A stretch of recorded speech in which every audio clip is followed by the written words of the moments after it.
अस्सलाम वालेकुम। आज हम समर के एक और बहुत खूबसूरत से फ्लावरिंग प्लांट के बारे में बात करेंगे। इसको मैक्सिकन पिटूनिया कहते हैं और जिन लोगों को पिटूनिया के प्लांट बहुत पसंद होते हैं उनके लिए तो ये एक बेहतरीन चॉइस है, क्योंकि पिटूनिया जो है प्लांट वो सर्दियाँ जैसे से ख़त्म होती हैं, इनके फ्लावर्स भी ख़त्म होना शुरू हो जाते हैं और फिर गर्मियाँ आने तक ये ख़त्म हो जाते हैं और फिर गर्मियों में हमारी मैक्सिकन पिटूनिया में फ्लावरिंग स्टार्ट हो जाती है। और ये प्लांट अगर एक बार आप अपने घर में ले आएँ तो फिर आपको दोबारा इसको लगाने की ज़रूरत नहीं पड़ती है, क्योंकि इसके सीड जगह जगह गिरते रहते हैं और उसमें से प्लांट्स निकलते रहते हैं। ये प्लांट 12 महीने का प्लांट है, यानी ये कि इस प्लांट को अगर हम अपने गार्डन में एक दफ़ा लगा लेंगे तो ये 12 महीने लगा रहेगा, हमें बार बार इसको लगाना नहीं पड़ता है। और इस प्लांट की सबसे खूबसूरत और अच्छी बात यह है कि हमें इससे बहुत सारी केयर भी नहीं करनी पड़ती है।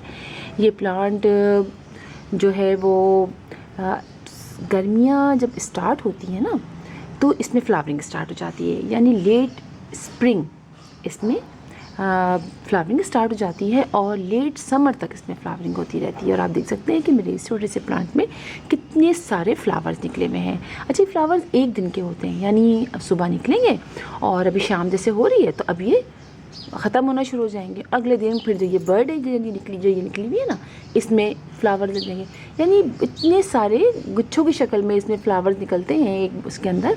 और आप देखें कि कितना इजी टू ग्रो प्लांट है कि मैंने एक छोटी सी इस तरह के केन में लगाया हुआ है और इसमें ये कितने अच्छे फ्लावर्स दे रहा है।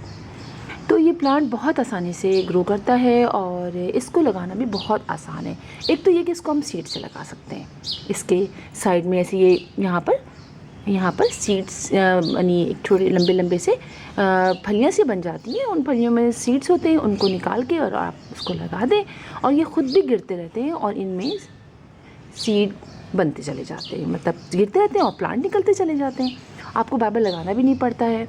और इसके अलावा ये कि इसकी जो सॉफ्ट जो होती हैं, जो आगे की होती है ना जो स्टार्ट होती हैं, सॉफ्ट वुड जो होती है उससे हम इसको लगाते हैं, वो बहुत अच्छी तरीके से लग जाती है। जैसे कि ये निकल रही है ना आगे से पोर्शन, तो यहाँ छोटा सा पोर्शन यहाँ से कट कीजिए और जिस तरह हम इसकी ये लगाते हैं उसी तरह आप इसको लगा दीजिए। इसको जो है इसको हम विंटर में भी लगा सकते हैं, इसको हम समझिए समर में भी लगा सकते हैं, बस हम थोड़ी सी केयर करेंगे और ये हमारे इसमें बहुत आसानी से लग जाएगा। अगर बरसात के दिनों में लगाएंगे तो फिर तो बहुत ही अच्छी तरीके से ये इसकी जो कटिंग्स लग जाती हैं। अच्छा, कटिंग के लिए ये नहीं होता, एक दफ़ा आपको कटिंग लगाने का तरीका आ जाता है ना तो फिर आप बहुत आसानी से कटिंग लगा लेते हैं, कोई मसला नहीं होता कि हमें उसको शेडी प्लेस में रखना होता है। कटिंग लगाने के बाद आप उसको शेडी प्लेस में रखिए, पानी का ख्याल रखिए और थोड़े दिनों में आप देखेंगे कि आपका जो कटिंग आपने लगाई है वो आपकी कटिंग लग जाएगी। तो इस प्लांट के बारे में मैं आपको और ये बताऊं कि इसके लिए जो आप सॉइल लेंगे आप वेल ड्रेन सॉइल लीजिएगा।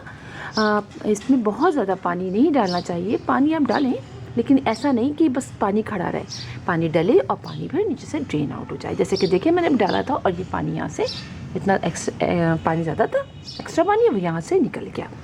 और इसके अलावा इसके अगर आप बात करें इसके आप सॉइल की के पॉट बनाने की कि आप उसमें किस तरह से रखेंगे, तो आप वेल ड्रेन सॉइल लीजिएगा, यानी इक्वल रेशो रखिएगा।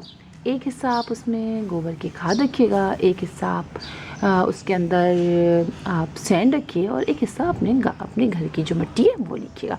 इस तरह इसका रेशो बनाइएगा कि 3 उसके लिहाज से कि 3 पार्ट में इसको कन्वर्ट कीजिएगा आप इसको। ये देखिए कितना सॉफ्ट होता है कि देखिए इसके फ्लावर गिर रहे हैं। अब चूँकि अब शाम हो रही है तो इसके फ्लावर जो है वो गिरना शुरू हो जाते हैं। इसके अलावा आप अगर फर्टिलाइज़र की बात करें इस प्लांट की, तो इसके अंदर आप गोबर की खाद तो मैंने आपको बता ही दिया है कि आप उससे इसका कीजिएगा, लेकिन आप हर 15 से 20 दिन के बाद आप जो लिक्विड गोबर की फर्टिलाइज़र, लिक्विड की जो फर्टिलाइज़र बनाते हैं लिक्विड फर्टिलाइज़र, वो आप इस पर डाल दीजिए 15 से 20 दिन के बाद, तो ये बहुत अच्छे से ग्रो करेगा। इसके अलावा ऐसा जिसमें कोई कीड़े वगैरह लगने की तो प्रॉब्लम नहीं होती है। और अगर आपको लगे कि कुछ इस तरह की प्रॉब्लम है तो आप नीम ऑयल का स्प्रे कीजिए, वो बेस्ट होता है। इसके अलावा तो और कुछ प्रॉब्लम नहीं होती है। और इसके कलर्स की बात करें ना अगर हम इस फ्लावर की, तो इसमें कई कलर होते हैं। मैंने इस पर पर्पल कलर भी, जैसे ये पर्पल हमारा है, इस तरह ब्लू भी होता है, इस तरह वाइट भी होता है। 3 कलर मैंने इसके देखे हैं।